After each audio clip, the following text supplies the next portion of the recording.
here with the SG Weekly Talk Show. So we're just waiting for the official countdown here. So if we happen to be live, hold on a second. We'll be there right with you. So we'll see it on our screen. Oh, there it is. Go. Welcome back to the SG Weekly Talk Show. If you joined us a few seconds earlier with a little Facebook mishap of preview of not being live, but actually being live, welcome to the show officially.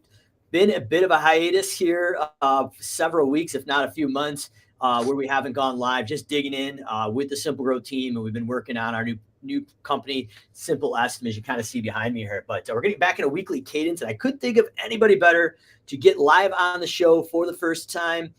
Alec Overett. Alec, appreciate you joining me. I know you've been part of the Simple Growth Masterminds. You're one of our 7-figure certified coaches for our Scale Plus group, and been doing a whole lot to really help the lawn care industry as well as the Simple Growth community. Quick intro, if people haven't met you yet, I know you're really starting to make some major waves in our community. I can't thank you enough, but owner and CEO at Turf Kings, and also the owner of Precision Cuts Lawn Care. So if you would kind of breaking down to the audience how you cut your teeth in the green industry and actually what's that journey look like? Because it's usually a pretty interesting scenario. I know our kids' career day, I just did a video, and I can tell you, I didn't really set out when I was in 6th or 7th grade to end up owning a lawn care company. And well, here we are. Yeah, fair enough.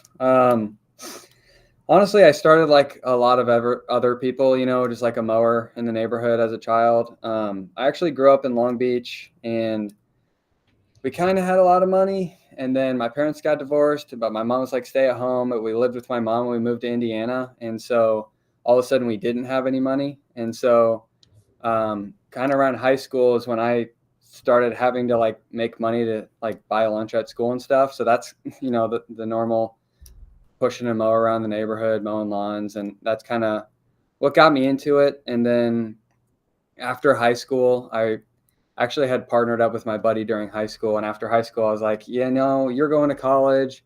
I hate school. Like, I really need to actually focus on this because I have nothing else I have planned. And so I decided to go, full steam ahead with the lawn care thing, and the rest is history. Love it. Man after my own heart. 5 years of college, and I still hated every single waking hour of it. So very similar. I did go for 6 weeks. I just didn't go after that. Love it.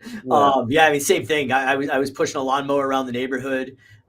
Pretty blue collar family, crazy work ethic, parents instilled. And they said, hey, if you want a car, you want to get car insurance, you want to do all these things. You better figure something out. We had that lawnmower in the neighborhood, in the garage, and we started knocking doors.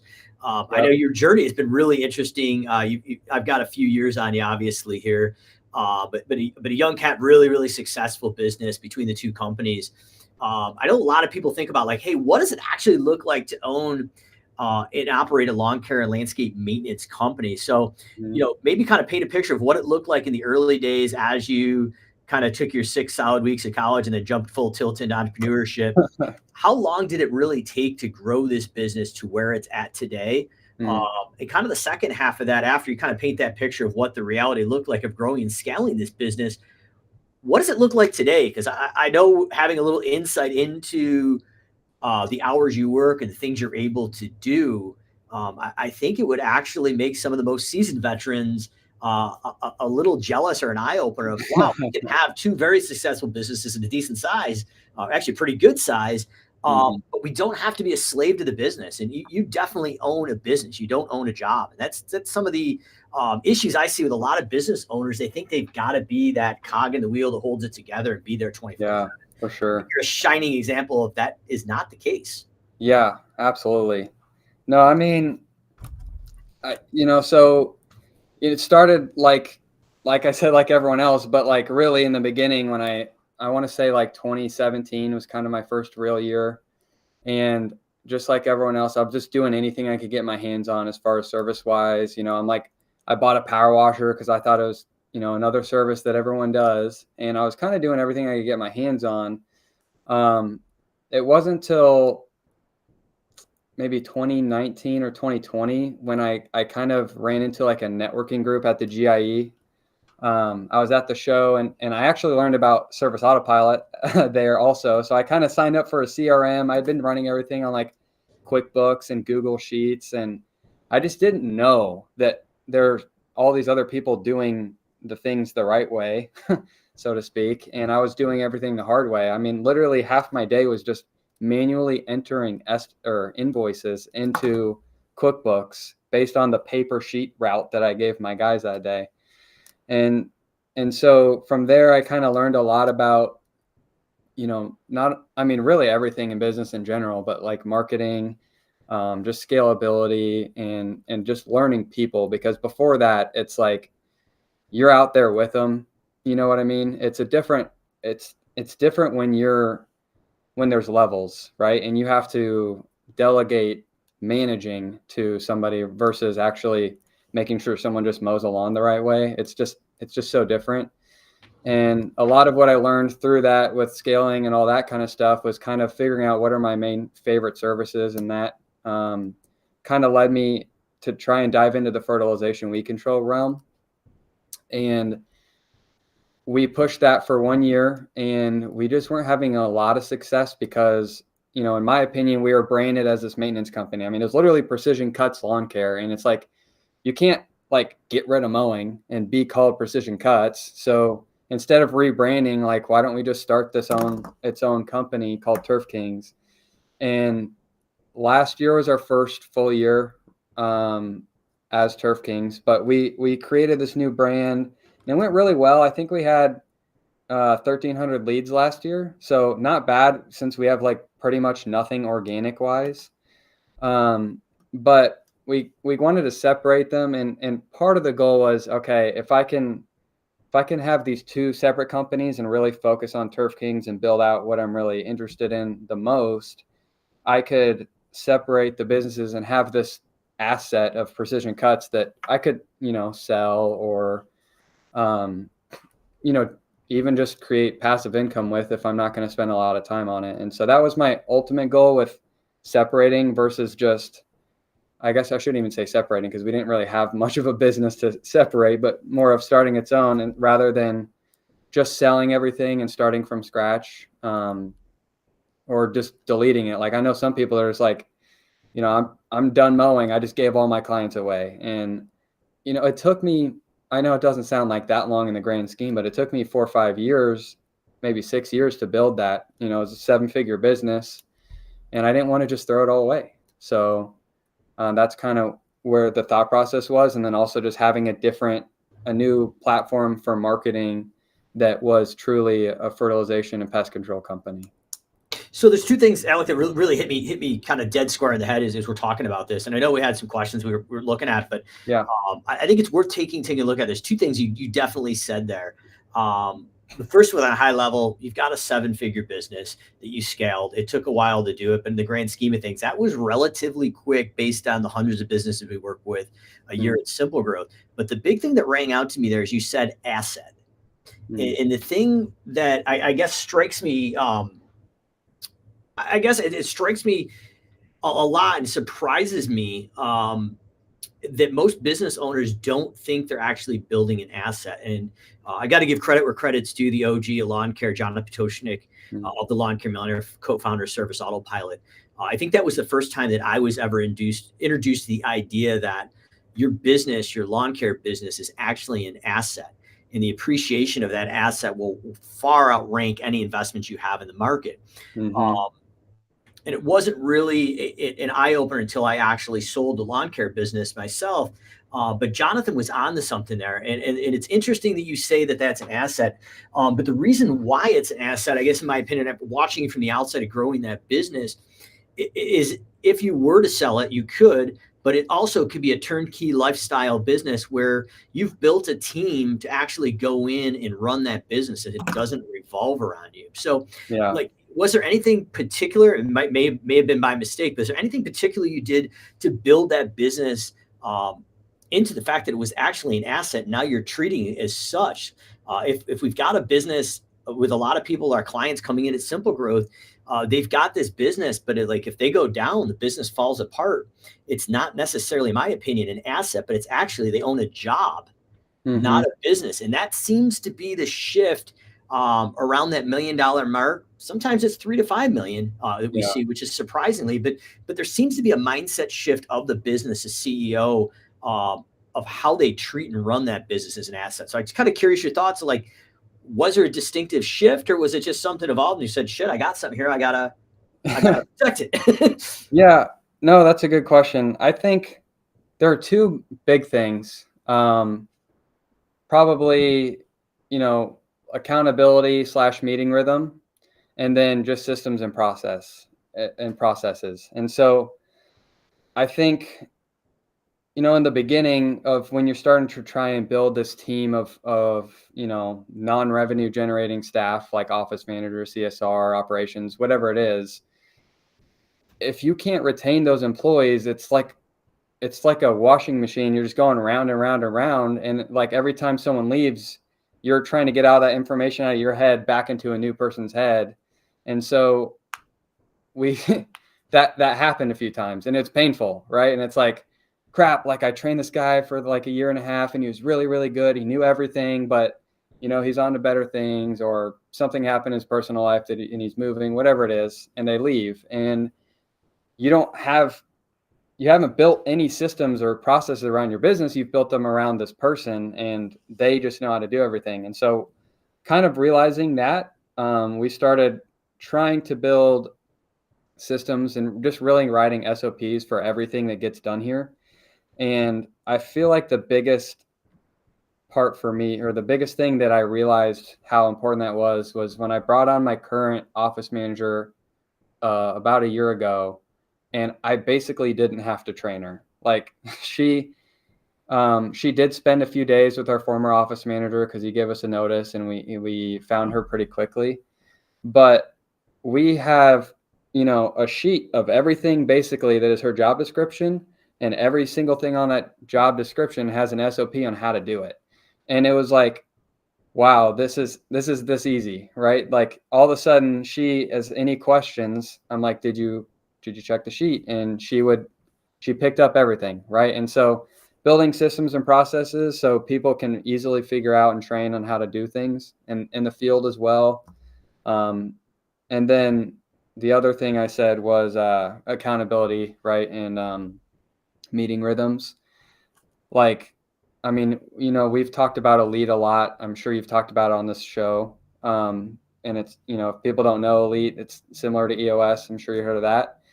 That's something that's been huge for us, is just creating consistent meeting rhythms and not missing a meeting, giving them space in their one-on-ones every week to express any concerns, making sure that every week we're, as a group, as a leadership team, addressing all of our major issues and, you know, our you know, annual priorities for the year, and focusing on working on the business together.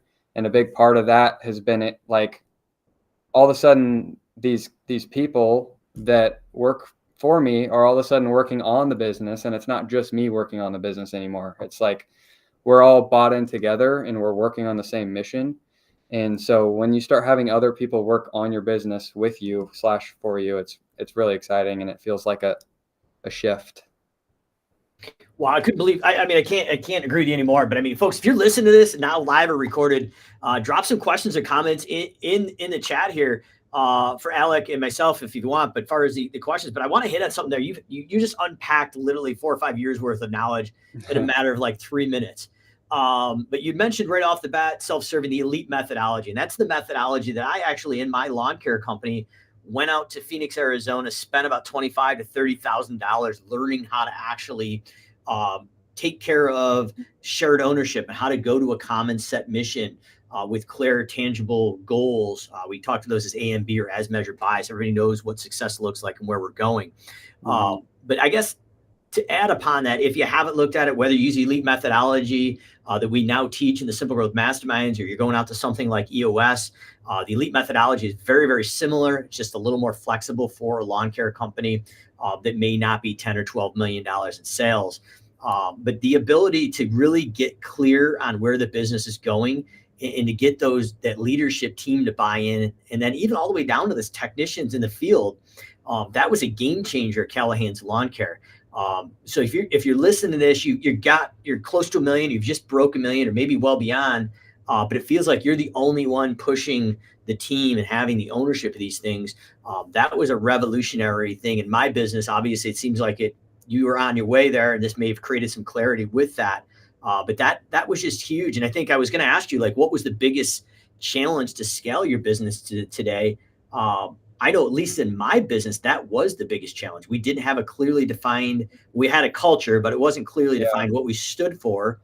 Be able to have those core values that we ended up hiring, training, and firing to.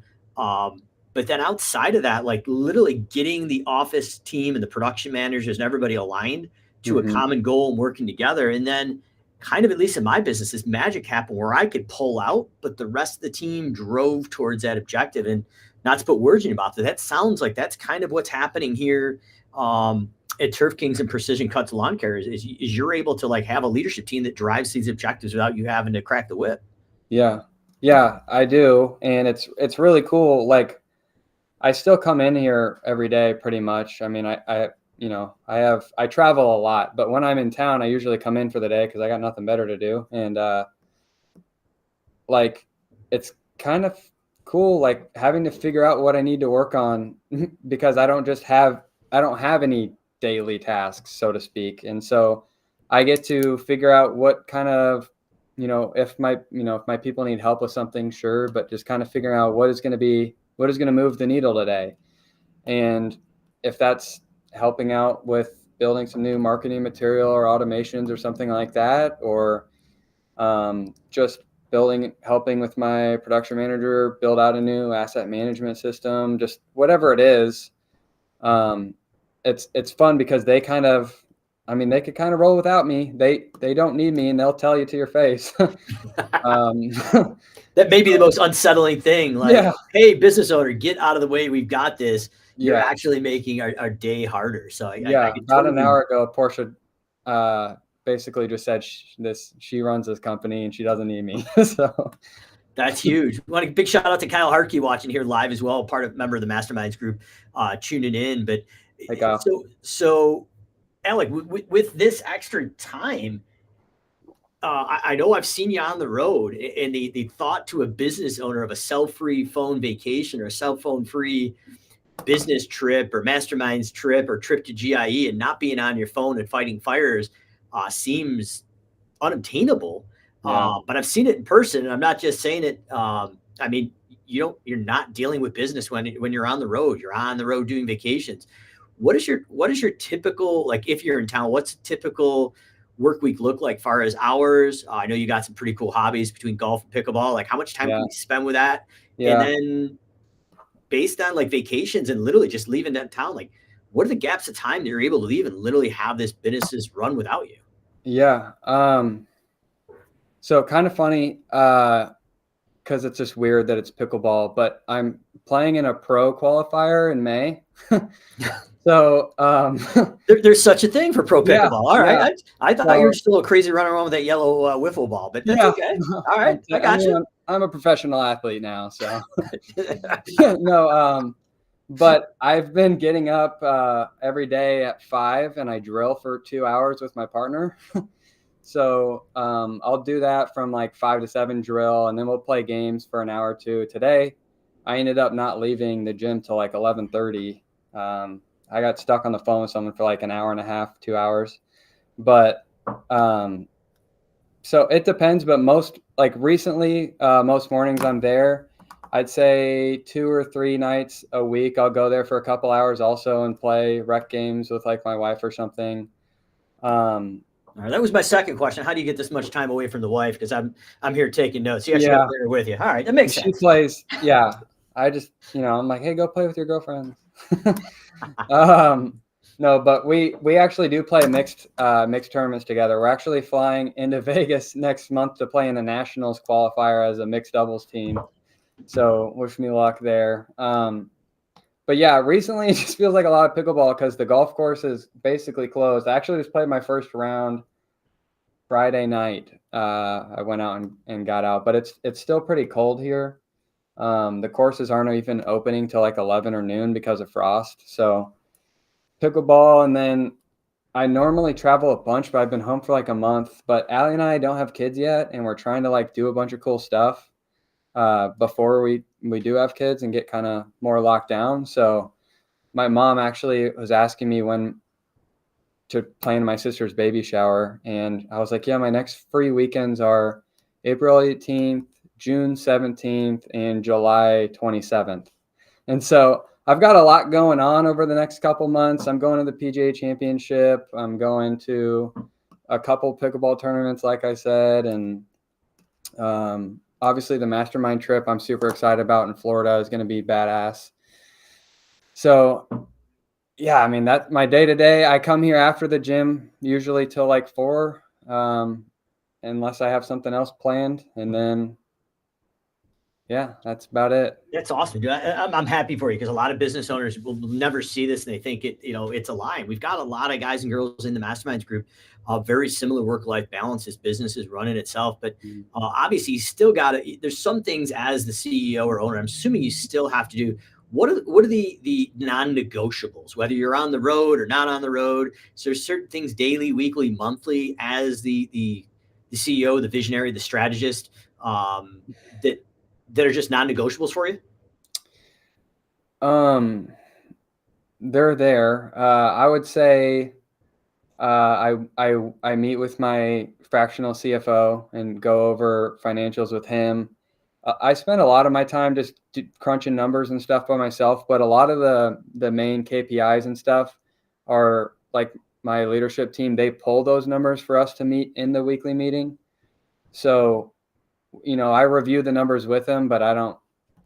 The numbers I pull are just numbers I pull for myself, so they don't technically need to be done. But I think it's really, really healthy to do that. Okay, so two things I want to hit on there real quick, not to cut you off. No, yeah. So it sounds like your leadership team, now that they're using this elite methodology, some other things you had in place before the group, that those leadership members are actually taking ownership of those KPIs, those key performance indicators. So they're owning those numbers, presenting them, and they're actually responsible for them. And they're presenting to you, just say, hey, here's accountability. We're on track. We're kind of off track, or we're really off track. And I'm assuming then there's some actions taken. But the thing that I'm hearing from you and a lot of the other successful people that we talk to is the business owner is not necessarily owning these certain KPIs. The leadership team is. And they're communicating and keeping you in the loop. And obviously, I'm sure you're there to support them and alleviate any roadblocks. But is that a fair assessment? You're not really running those yourself? Yeah. We have two like scorecards, if you will. Hey, Josh. So we have like our weekly meetings, our weekly one-on-ones, and they have their big three, which is an elite term, and they have their 3 KPIs that we talk about in our weekly one-on-ones, and then we have like a more of a scorecard dashboard where they each enter certain numbers for the weekly meeting, and we just kind of quickly graze, what's the word? Look over them, whatever. We quickly look over them before our weekly meeting, so when we go into it, we just kind of react to, hey, our close rate's low. What can we do about that? It's not really just saying like, hey, this number looks good, this number looks okay, this number looks good, and just reading them off. We just kind of pick a couple main ones that need to be addressed and go from there. Yeah, and I think that's one of the biggest mistakes I made, especially creating this process and system and getting it going in the business, not really creating it, but taking it, executing it. Is in the early days, we would go through every number and go through each one and look at it. But really, we're kind of just going through them, like you said. But hey, if there's an issue, we're probably looking at it before the actual leadership meeting, where we're dialing in and trying to solve those issues in lifetime. Yeah. So that, I think that's really big, but I think that's been at least the game changer in my businesses, is being able to evolve that leadership team, get a regular rhythm, and then be able to use that LEAP framework to actually dial that in, break down to the annual and quarterly planning, because now the team knows what's ahead of them for the next 12 months. But one of the biggest things, and I'm curious, is one of our 7-figure certified coaches, where you sit knee to knee virtually with a lot of business owners trying to break $1 million or have broken $1 million sometimes and just need to get some of these things in place. The biggest pushback I hear, whether they're a client or not, is why do we need to look at certain numbers on a monthly basis? like it's boring. Like, is there any value to that? Mm-hmm. I'm curious your take. I mean, I've definitely got my own take, and I'll probably share it at some point, whether you want it or not. But I guess that is it's a mindset shift, and Mm-hmm. something I guess that really surprises me. I think as businesses grow, that they're out there doing all the work. As Michael Gerber said, a lot of us are technicians on entrepreneurial seizure. We're great technicians, but no one's really showed us why we need to look at the numbers, what numbers to look at. So I guess A, what numbers are we looking at and a scorecard or whatever you're looking at, as you mentioned, and B, how often do you look at those numbers? And if you think it's important, why should we be looking at the same stats month after month or week after week? I mean, first of all, it's like your heartbeat. You gotta know. As soon as something starts to slip, you can make adjustments before it's too far gone. And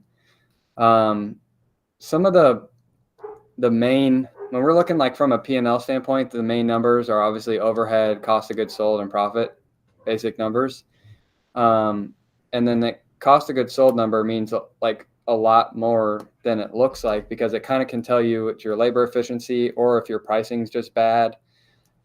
Every number kind of tells you something. It's like if you go to the doctor and like your blood sugar is high, then they're probably like, okay, well, this is what's happening. And so if we're going to diagnose an issue in your business, we know there's something wrong. If we want to figure out what it is, we need to run the numbers. And just like when you go to a doctor, you have a problem, they run tests on you. It's kind of cool. It's almost like a baseline, and we need to make sure that baseline is appropriate. If your blood pressure skyrockets, we may have an issue, but otherwise, as long as it's annual checkup or monthly checkup, you're good. Exactly. Yeah. And so we look at, and so there's different numbers that we look at on different consistencies. So like our attrition number, we look at it monthly, and it's not something that I think is worth looking at every single week the way we track it. If you're looking at like a report of canceled clients versus new clients, all that kind of stuff, the way we track it in our spreadsheet, it's a monthly number. Client acquisition cost is huge, because that one we look at weekly, because we want to notice if we're starting to have like diminishing returns on marketing plans or whatever. And then like obviously close rate, because your client acquisition cost might be high because your close rate's low if your cost per lead is decent. And then we actually look at close rate by source. So we could see, okay, Facebook's only closing at 18%, but our Facebook leads are only $27. So it costs the same for a Facebook client as it does a Google client at $60 a lead, whatever. Look at the rolling 12 revenue wise. It kind of gives us a snapshot of which direction we're going in, and it helps us project our growth for the year. If people are unfamiliar, so attrition is your cancellation rate. Some of these terms you may not be familiar with. A rolling 12, would you mind just kind of giving a breakdown? What is a rolling 12, and why are we looking at a rolling 12 and not doing it on just a yearly budget from December, January to December? Yeah. So rolling 12 is just the past 12 months of revenue. And so when we look at, essentially it tells you, okay, if we pull the rolling 12 for March, it shows us how much more did we do this March than last March. But when you start to track that month over month and start to see percentages of growth on average, you can kind of create projections for the year, and you can see when things are starting to slip or go the wrong way, as opposed to just saying, oh, we are 10 grand short this month compared to last year. It might not seem like a lot, but when you're seeing that percentage drop month over month, you notice you have a problem. So it kind of helps you forecast better than just looking at a monthly revenue. And then because it's telling you, okay, this is essentially what size business you are right now. If you look at your rolling 12 in July, you might have done $1 million last year, but your rolling 12 says 1.5. You know what I mean? Yep. So. No, yeah, it's exactly what I was wondering, because a lot of businesses won't look at it that way, don't even know or have never heard of that term, rolling 12. So I think that was honestly the first time I was introduced to that was, probably 5 or 6 years ago, but was a gentleman, Garrett Matthews, who's also one of our 7-figure business coaches with the masterminds in our Scout group. Garrett's out of Shreveport, Louisiana with Matthew Tree and Pest. He's actually going to be giving a live monthly webinar to our sub-$1 million group Scale Plus later today to actually know your financial numbers. So I'm sure Garrett's going to bring that up. But being a self-proclaimed numbers geek, I had never really thought of doing a rolling 12. So Yeah. right to your point, until you get surrounded by people who've done it, been there, you were introduced to those guys and girls at GIE. When I met Jonathan and I met Garrett at the round table, and well, probably more than 6 years ago, but the same idea is these are concepts I was never aware of until I was introduced to somebody who was using them. So Yeah, that's kind of the idea of coming out on these Facebook lives and YouTube, is like literally the mindset of abundance, sharing this knowledge, exposing these concepts and bringing experts in, like yourself. So I know your time is very compressed, so I don't want to hold you hostage too much longer, but in the pre-show talk, we were talking about something called a 9-around. And that was something new that I was introduced to when I met Jonathan first time at a round table at the Service Autopilot's first office in a strip mall. But a lot of times people are looking at like, man, I can't hire a Facebook ad agency for $30,000 or $40,000 a year on the low end, plus the ad spend. I really don't know how to do all these other things with the 9-arounds when the technicians are obviously doing them. I mean, I can tell you a horror story when we had the town calls and I had about 300,000 door hangers stuffed in the bottom of a sewer grate, and it backed up the whole entire neighborhood with a flood when it rained. They asked me if I wanted to come down and pick up my flyers from the bottom of the sewer. But they do actually end up on the, we can get into some ideas at some point how to actually hold accountability. But when they actually do hit the doors, what's the concept of around that 9-around? We used to call it a 12-around. We used to grab a couple extra houses. Okay. But I'm curious your approach to that when it actually happens. And sometimes it's hard to hold accountability to those crew members. But when they happen, something magical usually happens, especially if you're on a P for P or piece rate system. Yeah. So we're on P for P, but we also pay $25 per converted lead for the guys. So we're like, hey, just put the door hanger on. It takes you 2 seconds. And if they sign up, we give you $25. It's like an hour of your work, basically. But we do 2 door hangers. So we do one on the door of the client when we fertilize their lawn. And we don't do like some other people where we put the information of the application and how many pounds and all that. That goes into an SA form that gets emailed to the client. We've been trying to do like a client journey door hanger. And so we created, I don't know if I have anything here. Here's something like we were working on. This was like one of our early stages of it, but it's kind of like it was supposed to be like a what's that game, Candyland? Like a game board, a little shoots and ladders maybe. And it starts with like the beginning of the season, and then half of it's like what are we doing throughout the year and what's happening in the environment or whatever throughout the year, Mother Nature. Talk about the stages of your grass and why it's starting to look, a little bit yellower in the summer and that kind of stuff. And so we designed this for the back of a door hanger that we put on our client's door, and says, yeah, here you are right now. There's an X on this spot on the map, and this is, round 4. So you're going to have some potential dormancy if you're not watering your lawn. You might see it to yellow up a little bit. It doesn't mean it's burned or dying. It just means you need to water it. That kind of stuff. And then on the flip side of it, we do a marketing material. So it might say, like right now we're doing round 1. And so on the back of the round 1 door hanger, it talks about liquid aeration. And hey, if you're not, on a program, on our lawn domination program right now, get 10% off your liquid aeration, blah, blah, blah. And then our 9-arounds, which, the concept of them is, okay, those people saw us there. Like if they were home, which most people are these days working from home, they've seen our trucks. They see our little sign in the yard that we just fertilized. And the door hanger, which I don't have one with me here, says like, hey, your neighbor chose us. You should too. Has like, a little bit about how we're locally owned and 5-star reviews and ironclad guarantee, all that kind of stuff. And then it has a little section that the tech writes their name on it. And then it has a little QR code for a simple estimate. That's awesome. Yeah. And you mentioned something. So this is exposure. If no one's seen this speaker or book, but I'm sure, Alec, you have at some of the SA conferences with the book They Ask You Answer by Marcus Sheridan. It sounds like you got a little Marcus Sheridan going on and some of that, or that Dan Kennedy long script marketing. But you talked about that ironclad guarantee and talking about some of the questions your consumer or future consumers may have regarding, hey, the lawn's a little yellow right now, or what happens if this happens. Mm-hmm. It's interesting, and I love to see that you're going out and executing this, that you're going out and answering the questions that you know the consumer is going to have, Yeah. in framing yourself and reaffirming that you're the expert and providing an additional value or perceived value to your service there. Mm-hmm. Have you seen the ability to go out and proactively market as the expert, give you any ability to go out and charge a higher price? It's not, I feel like looking at your service, it's really not based on price. We Um, are probably the highest in our market. Yeah.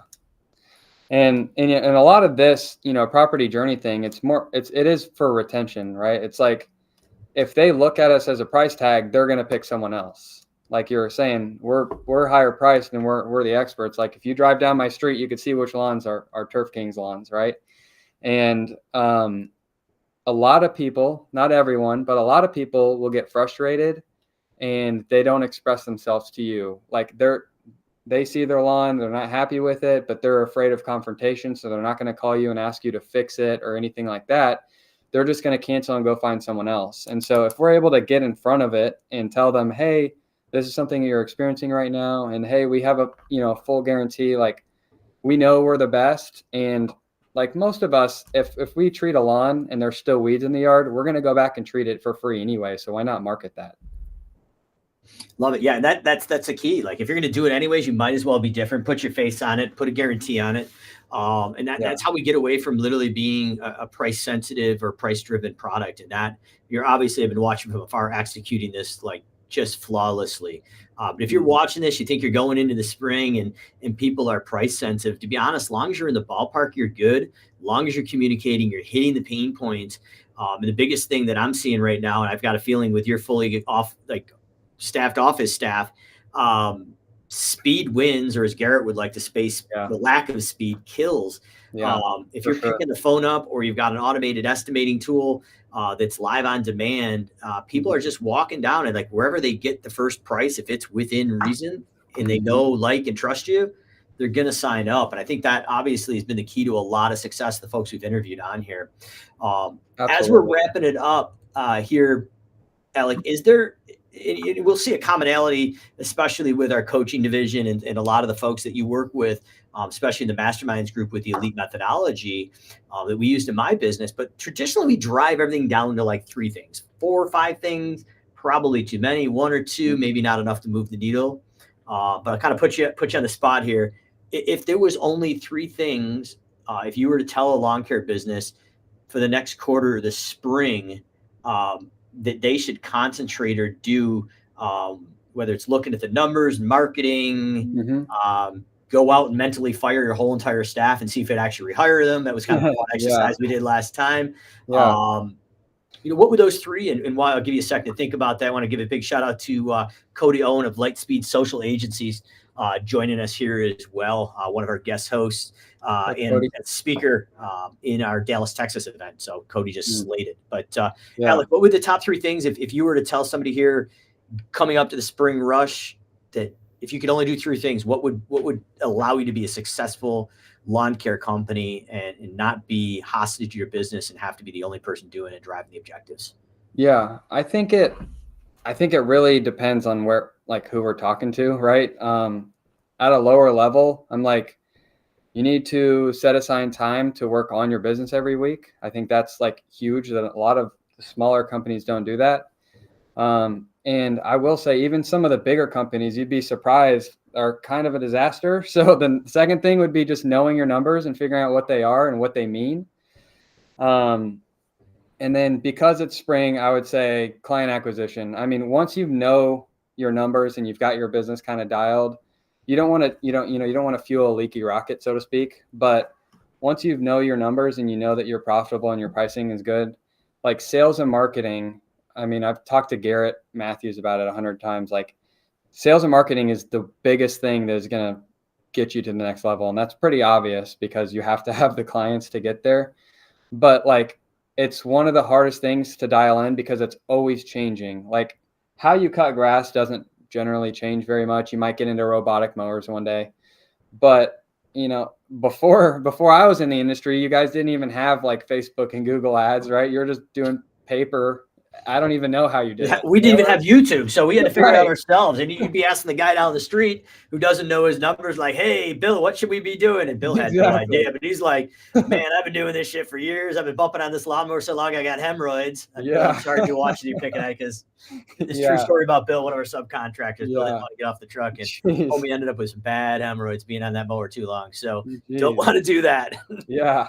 Well, yeah, I mean, sales and marketing, it's just constantly changing. And, like even within the last 2 years, TikTok became a thing. And I know some of the guys that I know are doing pretty big things on TikTok, and we're not. And I don't know if it's been a massive lead generation tool for them, but the point is things are changing over time. And so dialing in sales and marketing and just bringing some people in that know what they're doing and helping you get great at that would be one of the biggest things, especially if you're a big company and you can afford to do it in-house and just have someone who focuses on your marketing 24, like I should say 40 hours a week. That's got to be one of the number one things, especially in the spring with, you're trying to get, now is when you're selling, right? So if you don't have a good selling season this spring, you're basically waiting till next year, depending on what your services are. Yeah, for sure. Couldn't agree with you more. I mean, and that really, it almost aligns with the 6 steps of business that we teach and kind of created right here at Simple Growth. But I mean, now that like literally getting your time management was number one, like get that calendar in order. Number 2 kind of wraps into knowing your numbers, get those finances in order, separate the business from your personal, make sure you're putting some cash there. Number 3, I think is really, you've nailed it in all your businesses. Just create a simple business with simple product offerings that can be delegated. Yeah. Hiring those A players to go out and do the work. And then your last piece you hit on is literally client acquisition. Yeah. Going out. And then when you get that all dialed in, next part's leadership. We hit on that kind of with the elite methodology, but going in and getting clear and not only becoming the leader that you need to be, but literally building the leadership team with leadership skills that you need. And Alex got a perfect example of this because he is continuing to invest in his team, upgrading not only his leadership skills, but the folks in his office. And as he continues to upgrade them, Portia's like, dude, get the hell out of the office. We got this. Go play some pickleball. So, dude, congratulations on the success, man. It's been really fun to watch. Just a young cat, just killing it in the industry. I appreciate what you're doing for the Simple Growth clients. If anybody watching is interested to learn more how to hang out with a coach like Alec knee to knee virtually, or if you're interested in checking out the Simple Growth Masterminds, our next live event is May 1st, 2nd, and 3rd in Merritt Island, Florida, right on the island there, right where the Johnson Space Center is. So I know we've got a lot of members that are going to hang out for a day or two afterwards with their kids to check out the Space Center. Andrea, my assistant, has put together a hell of an event, live shop tour at Bluebell Landscape. A lot of huge keynotes. We got a 4-hour session with Jim Houston to literally go over, review, and build a budget out. Know your hourly rates and break evens if you don't know that. If you do, we're going to reaffirm it. Riley Potoshnik's going to be coming in there. Drew Larison. We got a bunch of other heavy hitters, including Jeff Dominic, the owner of KeyServe, an acquisition company that we worked personally to build out a lot of job costing automations. But we did the shop tour last May over at Della Casa. The first acquisition. Second acquisition is Bluebell. So I'm really excited. And Jeff's going to be coming in and dropping some knowledge about what you need to do to build your business as, you said, an asset. If you're looking to sell it, and if you're not, what you should be doing to put it in as an asset to make it a profit center and potentially a lifestyle business. So, Alec, can't thank you enough, brother. I appreciate it. If anybody's interested in that trip, SGS Call. Not everybody qualifies, but you can book a time at SGS Call to see. And we're going to be coming back at you pretty much every Wednesday now, right around this time, with industry, national level leaders in the lawn care industry. And I couldn't think of a better person to start it out with than Alec Overett. So appreciate it, brother. And, thanks, Mike. We'll see you guys later.